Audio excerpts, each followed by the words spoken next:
શું દોસ્તો તમે સેકન્ડ મોબાઈલ ગોતો છો? તો સના મોબાઈલમાં વ્યવો, તમને સેકન્ડ મોબાઈલનો ખજાનો આપી દઉં. પહેલો મોબાઈલ છે સેમસંગ A34, 32,000 રૂપિયાનું બિલ, ડિસ્પ્લે ફિંગર 8256, તમને માત્ર આપી દેવાનું છે 9,999માં.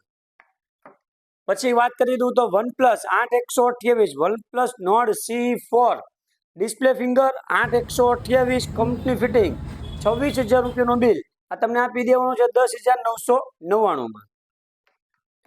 ત્રીજો મોબાઈલ છે સેમસંગ F15, 6GB 128GB, આ તમને આપી દેવાનો છે 7,999માં. ચોથા મોબાઈલની જો વાત કરી દઉં તો એમાંય રેડમી નોટ 14 5G, માત્ર 6 મહિના વાપરેલો, 6GB 128GB, display finger IP54, company fitting original, 18,000 રૂપિયાનું બિલ, આ તમને આપી દેવાનું છે 9,999માં. સના મોબાઈલ પાલીતાણા. નવી અપડેટ માટે પેજને ફોલો કરો.